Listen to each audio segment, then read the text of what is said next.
असल में संत रामपाल जी का परिवार, चाहे उनके बेटा बेटी भाई बंधु रिश्तेदार जो भी हैं, ये लोग संत रामपाल जी को दो कोड़ी का इंसान मानते हैं। अपने जैसा मां के गर्भ से जन्म लेकर आया हुआ दो कोड़ी का जीव मानते हैं। जैसा कि आदरणीय गरीबदास जी ने अपने सदग्रंथ साहिब में अनेक वाणियों के माध्यम से हम वर्तमान कलयुग की बिचली पीढ़ी वाले भक्तों को सूचित कर दिया था कि नालायको, मेरा सतगुरु यानी गरीबदास जी का सतगुरु, और गरीबदास जी के सतगुरु कौन थे? कबीर जी, जो जिंदा बाबा के रूप में आकर उनको मिले थे। तो गरीबदास जी ने क्या कहा था अपने सतगुरु कबीर जी के बारे में कि सतगुरु दिल्ली मंडल आयसी, सूती धरनी सूम जगाईसी, कि मेरा सतगुरु आगे चलकर दिल्ली मंडल में आएगा। तो वर्तमान में 8 सितंबर 1951 को गांव धनाना, जिला सोनीपत, हरियाणा में दिल्ली मंडल में कौन सतगुरु आया है?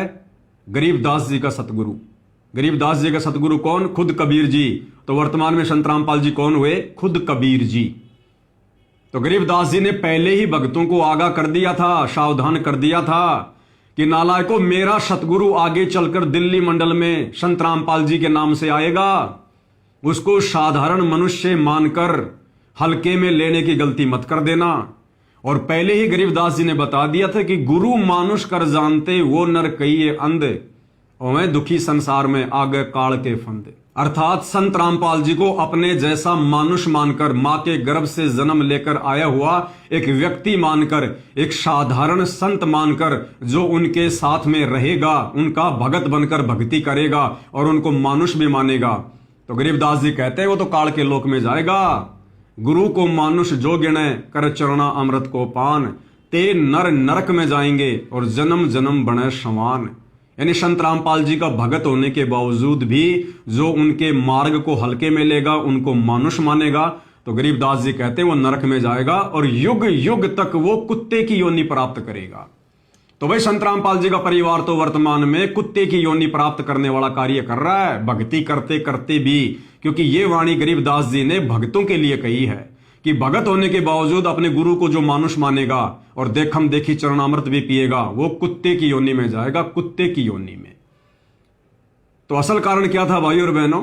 संत रामपाल जी के परिवार ने संत रामपाल जी को अपने जैसा व्यक्ति मानकर, साधारण संत मानकर, क्योंकि हरियाणा में कहावत है कि घर का जोगी जोगना, बाहर का जोगी सिद्ध, और दीपक तले हमेशा अंधेरा रहता है। दूर दराज के भक्तों ने संत रामपाल जी के ज्ञान को आधार मानकर उनको भगवान मान लिया, परमात्मा मान लिया, लेकिन घर वाले उन्हें कभी भी परमात्मा के रूप में स्वीकार नहीं कर सकते।